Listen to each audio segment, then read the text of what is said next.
Our journey in Darkest Dungeon is to return to our home, to fix the mistakes of our ancestor, to reclaim our birthright and defeat the evil that lies within the manor.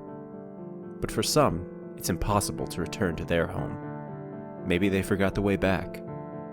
Or maybe it's because there's nothing left but ashes. This is the case for one member of our band of misfits.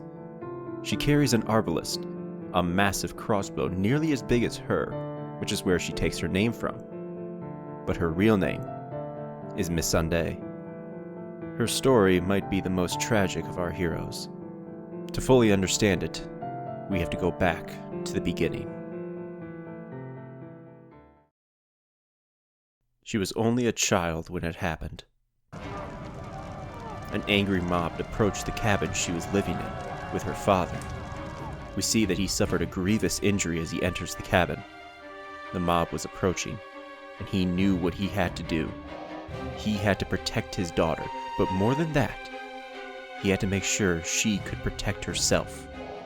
He ripped away her stuffed animal and forced a crossbow into her hands.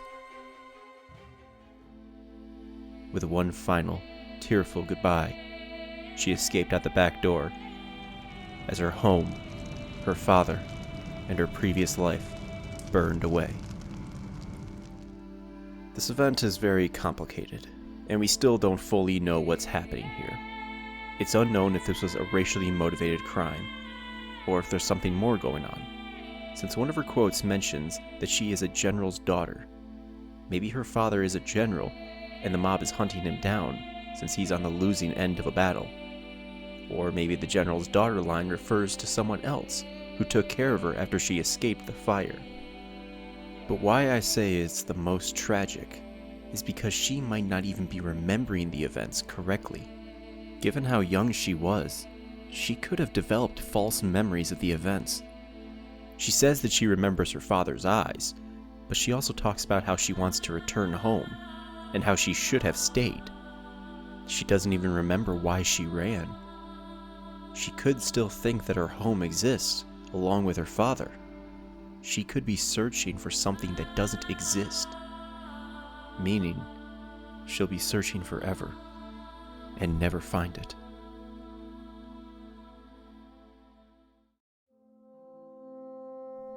Whatever the case may be, after the fire, Missandei was forced into the world with nothing but her crossbow. She became quite a natural with it, and even developed a knowledge on herbal medicine. At some point, she enlisted, either with the military or possibly with a mercenary company, and from here, the next chapter of her journey would begin. It's implied that she has been to the Far East, and even claims to know the stitching methods from the nuns in the Desert Kingdom. She could have even fought in the Crusades, possibly as a mercenary or a medic. Armed with her Arbalest, she can cut down scores of enemies before they even have a chance of reaching her, raining death from above or pushing them back with her bolas. And should they get too close, her armor provides her with enough protection to retreat to a safe distance. As all outcasts and runaways do, Missandei would make her way to the estate. She comes here for monetary reasons, seeking to gain as much coin and gold as possible, to pillage what remains of the estate and its immense wealth. Although, I can't hold that against her. Missandei was forced into this life. She had no one to help her. Her survival depended on her and her alone. She had to earn what she wanted. She's a survivor. Whereas others are born into wealth, so they spend their time honing their skills, not for the coin, but for the fame and the glory